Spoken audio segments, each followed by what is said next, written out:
diving into a topic that's not only really interesting, but also super relevant to anyone who's been through middle school or early high school. I'll be talking about the role of peer relationships in emotional regulation during early adolescence. Specifically, I'll be focusing on the ages between 12 and 14, which is a time when our emotional worlds really start to shift. You see, adolescence is a huge period of change, both emotionally and socially. This is when we go from being more dependent on our families to forming closer, sometimes more intense relationships with our peers. And one question that's been on my mind is how these peer interactions, whether positive or negative, affect the way we deal with our emotions, especially when things get rough. So in today's video, I want to explore how peer relationships can either help or hinder emotional regulation during this crucial period in early adolescence. I'll also look at what happens when friendships go wrong and how these experiences can shape emotional development. Before we dive into peer relationships, it's important to first talk about emotional regulation. Simply put, emotional regulation is the ability to manage your emotions in a healthy, balanced way. This can mean everything from calming yourself down when you're angry to handling stress in a way that doesn't overwhelm you. Emotional regulation is key to maintaining good mental health, making thoughtful decisions, forming stable, healthy relationships, and living a peaceful life. Now, emotional regulation isn't something we're born with. It's something that we are taught, or it's something that we learn, and it's a skill that we develop over time. And it could be something that we're taught. And early adolescence, which is usually spanning from ages 12 to 14, is really when it kicks into high gear.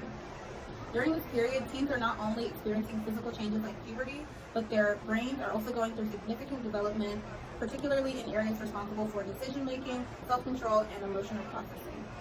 As a result, adolescents often feel emotions more intensely than they did in childhood.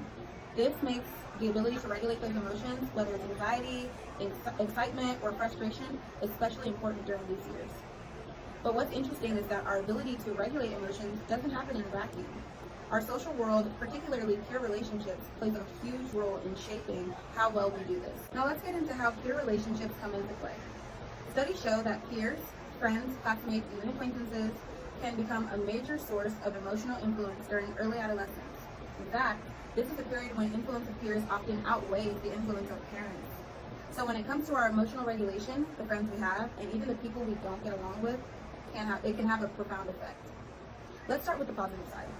Adolescents with strong, supportive friendships tend to show better emotional regulation. This is because when you have a close friend who listens to you, validates your feelings, and offers support, it helps you feel understood and less alone in your emotions. A study from the Journal of Youth and Adolescence found that adolescents who had strong, supportive peer relationships were more likely to have higher levels of emotional resilience and regulation. So what exactly does emotional resilience look like in real life? Emotional resilience is the ability to bounce back from tough emotional experiences. It's about not letting stress, sadness, or anger define you or control your actions. Resilience helps us face challenges and grow stronger. Adolescents who have peer support networks are generally more emotionally resilient. Research has shown that adolescents with strong peer support networks are less likely to turn to unhealthy coping mechanisms, like substance abuse or social withdrawal when faced with emotional challenges. Instead, they're more likely to seek out constructive ways to deal with their feelings, like talking things through, engaging in physical activity, or using other coping strategies that they've learned. For example, consider two students. Let's call them Sarah and Jake. Sarah has a close group of friends who encourage her to talk openly about her feelings when she's upset and create a safe space for her, while Jake often isolates himself when things go wrong. When they both face difficult, stressful situations, Sarah with a difficult exam and Jake with a fight at home, Sarah is most likely to reach out for help or at least express her feelings in a healthy way. Jake, on the other hand, might bottle up his emotions, which can lead to him feeling overwhelmed or even acting out. Sarah's social support network gives her the emotional tools and openness to stay balanced, while Jake's lack of support could make it harder for him to regulate his emotions effectively. Now, while peer relationships can be incredibly positive, they're not always a source of support. In fact, the opposite can be true. Negative peer interactions like bullying, social rejection, and even everyday conflicts with friends can have a huge impact on emotional regulation. Adolescents who experience peer conflict or social exclusion may find it much harder to regulate their emotions. In some cases, this leads to emotional distress, anxiety, or depression. When teens are excluded from their peer groups or are the targets of bullying, their sense of self-worth does take a hit. They may struggle to cope with feelings of loneliness, anger, or sadness, which can result in impulsive behavior, emotional outbursts, or withdrawals from social situations. Research published in Child Development found that socially excluded adolescents often exhibit poorer emotional regulation skills compared to their peers. Why? Because being excluded from a group of friends creates an emotional pain that's hard to manage. And when you don't have anyone to talk to about it, the emotional response can become overwhelming. This can even lead to longer-term emotional difficulties, such as depression or chronic anxiety, which can affect other areas of a child's life, like school performance or future relationships. A good example is the increasing prevalence of cyberbullying, which is a major stressor for many adolescents in today's day and age. Teens who are bullied online often feel like there's no escape, and they may develop difficulties in managing their emotions as a result. In these situations, the emotional regulation skills that would normally help them cope, like self-calming or seeking help, are often compromised, making it harder for them to deal with the stress they're under. So what can we do with all of this information? How can we support adolescents in developing better emotional regulation through their peer relationships? Schools and parents can encourage open communication about emotions.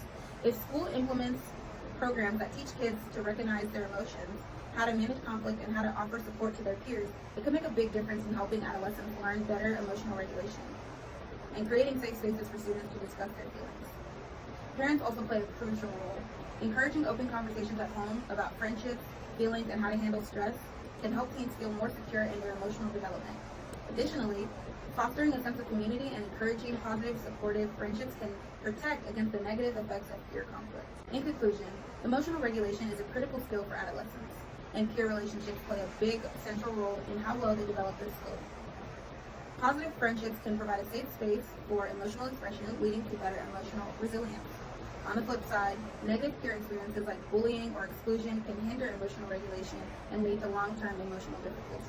Thanks for listening. I hope this gave you a little bit of insight on how our peer relationships shape our emotional development during early adolescence.